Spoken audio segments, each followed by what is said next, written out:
के घर प्लान दिखाने जाओ, अगर हम जाकर के घंटी बजाएंगे तो बिजली का बिल किसका आएगा? उसका क्या हमारा? सोच के जवाब देना और जल्दी जल्दी देना। किसका आएगा? उसका क्या हमारा? जाकर के फुटमेट पे पैर रगड़ेंगे, फुटमेट किसका गंदा होगा? उसका क्या हमारा? अंदर जाकर के सोफे पे बैठेंगे, सोफा किसका पिचकेगा? उसका क्या हमारा? उसके बाद वो पानी लेके आएगा, आरओ का बिल किसका आएगा? उसका क्या हमारा?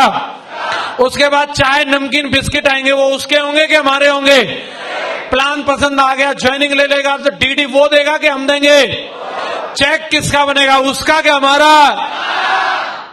काम बढ़िया है कि नहीं? इसमें प्रॉब्लम क्या है? मान लो कि डीडी नहीं दी, हेलो, कोई बात नहीं भाई साहब, चाय बहुत अच्छी थी, बिस्किट का तो जवाब नहीं, कल फिर आ रहा हूं पीने के लिए। या तो डीडी दे दे, नहीं तो 8,000 के तो तेरे नमकीन बिस्किट ही खा जाऊंगा।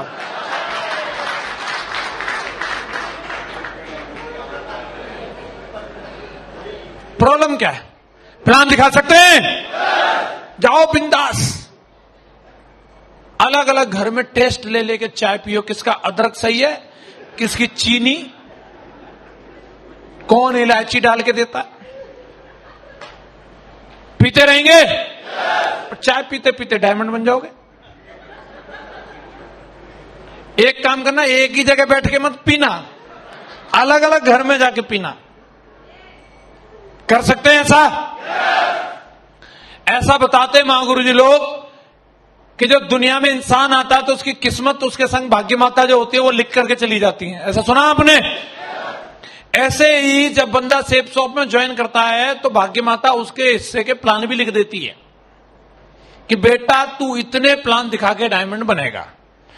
किसी की किस्मत में 100 प्लान लिखे तो 100 प्लान दिखा के बन जाता है, किसी की किस्मत में 500 लिखे तो 500 दिखा के बनेगा, और किसी की में भय माता हो गई ज्यादा मेहरबान और वो लिख गई है 2000, तो वो कब बनेगा? 2000 प्लान दिखा के बन जाएगा। लेकिन अगर जिसने ठान लिया है, बोले भाग्य माता अगर तू 20,000 भी लिख गई है ना, ये शेर रुकने वाला नहीं है, ये 20,000 भी दिखाएगा, डायमंड जरूर बनेगा। हेलो, कई लोग शक करते हैं, पता नहीं सर मैं बन जाऊंगा क्या? सर देख के बताओ। अरे बनने नहीं होते तो ज्वाइन ही क्यों करते? हेलो, कई लोगों को लग रहा है नहीं मैं तो जान के ज्वाइन हुआ। अरे आप जान के ज्वाइन नहीं हुए, ये भाग्य माता ने ज्वाइन कराया आपको। नहीं तो जब प्लान सामने आया तो मुंडी ऐसे हिल जाती।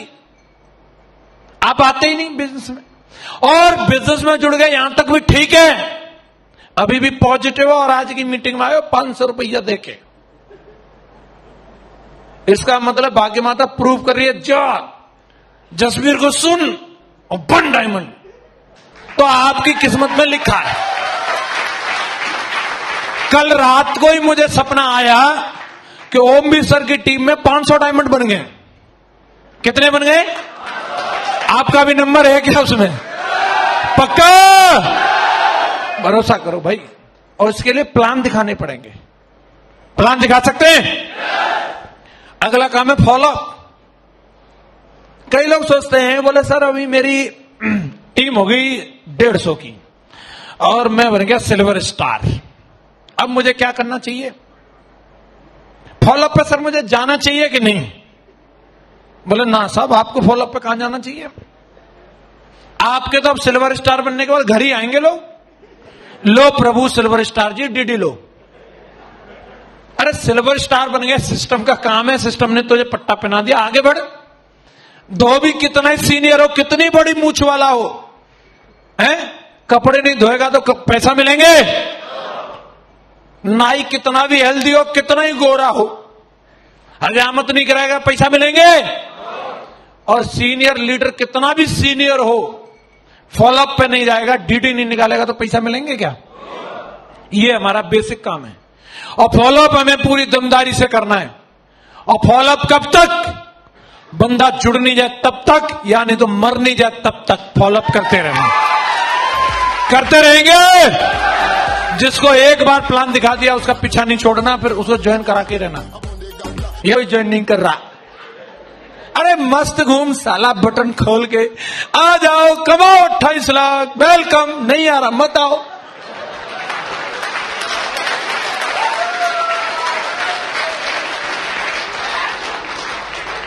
हाँ जी, एक्साइटेड रहना, बस एकदम रह सकते हैं, काम चल जाएगा।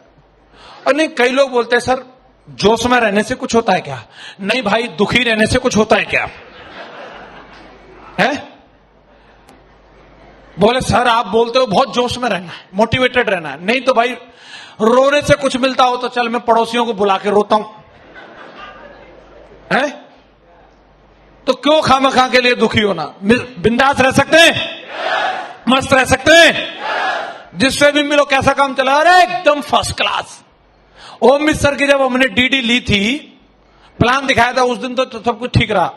फिर जब इन्होंने बोला आ जाना कल पेमेंट लेने, जब मैं और राहुल जी पेमेंट लेने गए तो इनके घर तक हमारी मोटरसाइकिल नहीं पहुंच पाई थी। हमारी मोटरसाइकिल में तेल खत्म हो गया था और हमने पता क्या किया, उसकी आवाज निकाल दी थी और हमने बोला पंचर हो गई है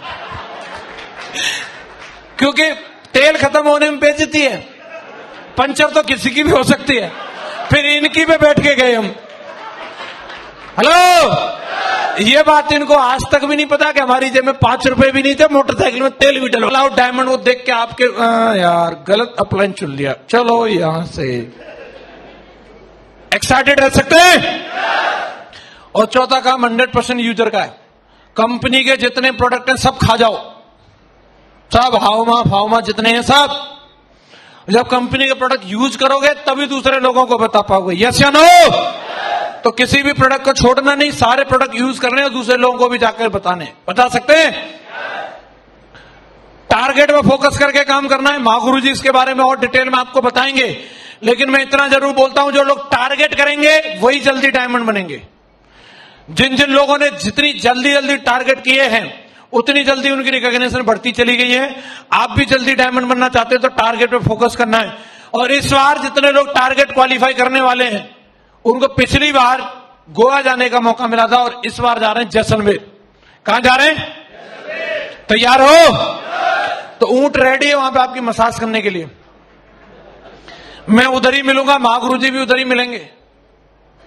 तो टारगेट जीत के आप अपनी जिंदगी की सबसे बेहतरीन ट्रिप एंजॉय कर सकते हैं। ये जो टेंट आप देख रहे हैं, इन टेंट में 5 स्टार होटल की फैसिलिटी आपको मिलेगी। गर्म पानी भी उसी में आएगा, सारा कुछ उसके अंदर होगा, आपका आलीशान बेड भी होगा। तो इसमें कुछ वक्त बिताना चाहिए। तो ये 3 दिन का दमदार टूर है और जितने फ्रेशर लेवल पर टारगेट क्वालिफाई करेंगे वो सब फ्री जाएंगे, फ्री फ्री फ्री।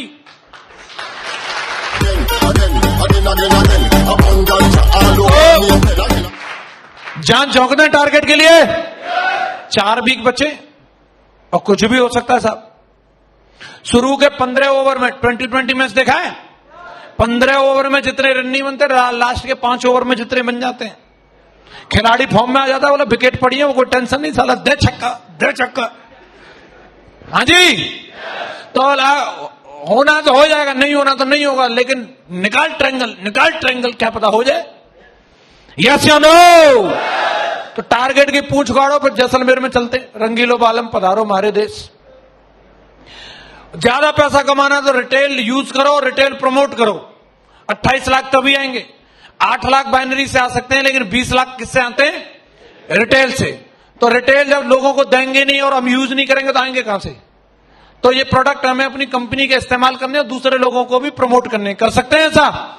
तो आप डेफिनेटली 28 लाख कमाएंगे। इस बिजनेस में अगर हम लंबे समय तक और बहुत ही सफल लेवल तक अगर रहना चाहते हैं तो हमारा एटीट्यूड बहुत इंपॉर्टेंट चीज है। यहां पे जो हमें कामयाबी जो मिलती है वो हमारी काबिलियत की वजह से नहीं, वो हमारे नजरिए की वजह से मिलती है। हम कितने इंटेलिजेंट हैं ये मैटर नहीं करता, हमारा एटीट्यूड किस तरीके का है ये जरूर मैटर करता है। नजरिया बदल के हम अपनी जिंदगी को बदल सकते हैं। कई लोग जो है हमेशा ये देखते रहते हैं कंपनी में प्रॉब्लम है, अपलाइन में प्रॉब्लम है और पता नहीं कहां, लेकिन उन्हें अपने एटीट्यूड में कोई प्रॉब्लम नजर नहीं आती। उन्हें सोचना चाहिए, जब इसी कंपनी में रह के लोग BMW जगवार ले रहे हैं, 8-8 लाख रुपए महीने कमा रहे हैं, 200 लोग विदेश यात्रा यूरोप टूर पे जा रहे हैं, हर बार कंपनी भेज रही है, तो आखिर ऐसी क्या वही कंपनी है, वही अपलाइन है, तो काम ना चलने की अगर कोई बात हो तो मेरे अंदर भी कोई प्रॉब्लम हो सकती है। वो अपलाइन को क्लास लगाता रहेगा, डाउनलाइन की क्लास लगाता रहेगा। हाँ जी। एक बंदा डॉक्टर के पास गया और डॉक्टर को उसने अपनी एक बीमारी बताई। वो डॉक्टर साहब बोले मैं जहां जहां उंगली लगाता हूं मेरे वहीं वहीं दर्द होता है। तो डॉक्टर ने पूछा, बोला बताओ कहां कहां होता है? बोले देखो यहां लगाई, अब हो रहा है? बोला हाँ हो रहा है।